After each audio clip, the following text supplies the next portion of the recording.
Ketua Jurulatih Harimau Melaya Paul Marty Vicente memuji anak buahnya kerana pamer persembahan positif menentang Auckland FC di New Zealand hari ini. Dalam aksi persahabatan antarabangsa tahap 2, Malaysia menamatkan saingan dengan keputusan seri 1-1. Menurut Vicente, Harimau Melaya menunjukkan semangat juang tinggi untuk mengikat kelab tersebut.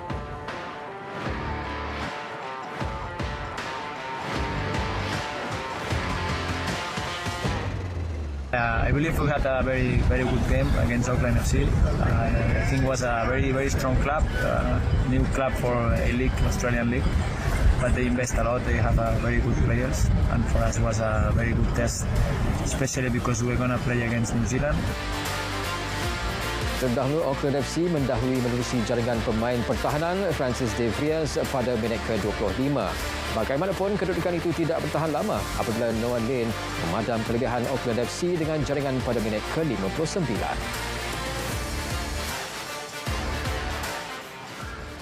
Badminton terbuka Arctic 2024 di Finland. Pemain perseorangan lelaki negara Lee Zijia bakal berdepan cabaran sengit dalam aksi suku akhir malam ini.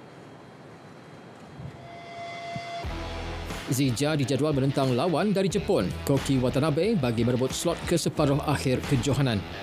Berdasarkan rekod dua pertemuan lalu, menyaksikan kelebihan memihak kepada Watanabe. Zijia tewas menentang Watanabe pada terbuka China bulan lalu dan terbuka Swiss pada tahun 2023.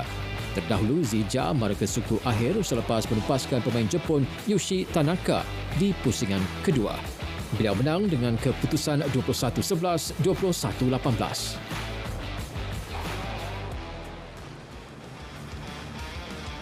Dalam pada itu, turut melangkah ke saingan suku akhir ialah bergu wanita nombor 1 negara Pearly Tan dan M. Tina.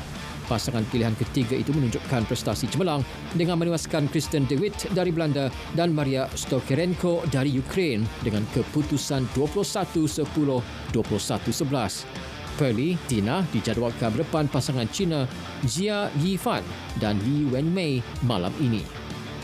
Sementara itu, satu slot separuh akhir bergu campuran sudah menjadi milik Malaysia apabila dua pasangan negara Ho Pang Ron dan Cheng Su Yin dijadual menentang rakan sepasukan Goh Sun Huat, Chevon Lai Jamie pada aksi suku akhir. Projek naik taraf padang bola sepak stadium utama di 10 negeri bakal siap menjelang Jun 2025. Menurut Menteri Belia dan Sukan Hannah Yeoh, projek tersebut melibatkan kerja-kerja naik taraf saliran dan penukaran rumput. Sekarang ini kita minta mereka ambil serius kalau dah terima duit untuk menukar rumput, jangan kekal cow grass saja. Okey, mereka kena tukar. Ada yang kita dengar, ada yang tak nak tukar, nak kekalkan cow grass padahal telah terima duit. Jelas beliau, kementerian bakal menarik semula peruntukan sekiranya pihak terlibat tidak menggunakan dana yang diberi mengikut persetujuan asal naik taraf. Buat pertama kalinya, kejohanan sukan elektronik e-sport untuk peserta golongan OKU peringkat kebangsaan bakal dianjurkan pada 26 Oktober ini. Objektif utamanya adalah mengetengahkan bakat-bakat baharu dalam industri e-sports negara. Yang baru-baru ini pada tahun lepas dianjurkan kejohanan sukan para C, kemudian 2023 dan sukan e-sport OKU adalah salah satu sukan yang dipertandingkan dan potensi itu wujud untuk membolehkan sukan ini dikembangkan di Malaysia dan juga pada masa sama potensi penganjuran sukan ini di peringkat antarabangsa dan semestinya apabila penganjuran ada di peringkat antarabangsa, kekuatan dan juga populasi tim kita di Malaysia harus kita luaskan. Saingan yang dijadual berlangsung di Bangi itu akan disertai lebih 160 peserta dalam dua kategori iaitu PUBG dan Mobile Legends Bang Bang.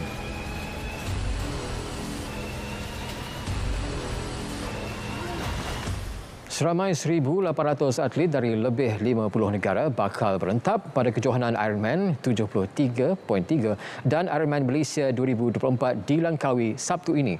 Pengarah serantau Asia Air Ironman Group, CG Lim berkata pada penganjuran kali ini merekodkan penyertaan atlet profesional paling ramai berbanding edisi sebelumnya.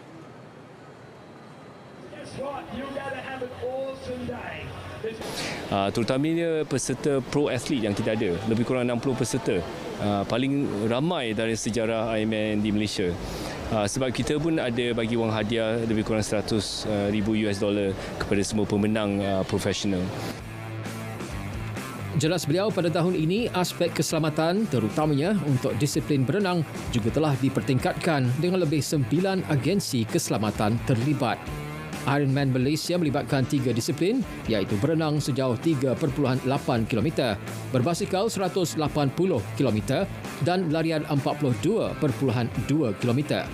Manakala Ironman 70.3 turut melibatkan 3 disiplin tetapi dengan jarak lebih jauh iaitu berenang sejauh 1.9 km, berbasikal 90 km dan larian 21.1 km.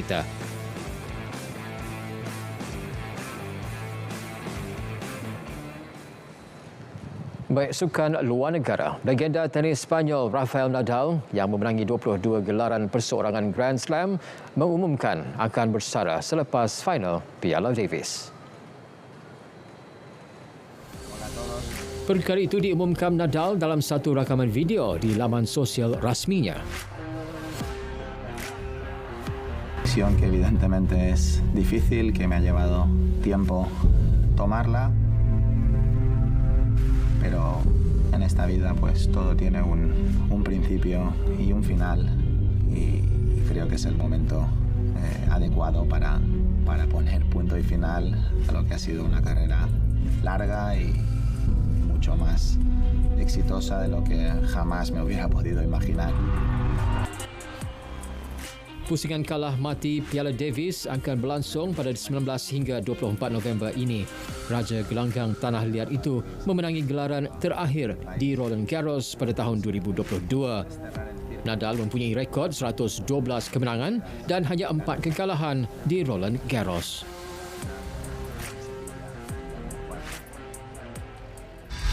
Pertembungan yang bukan sekadar perlawanan tetapi memburu kehormatan yang mampu merobek ego setiap pasukan.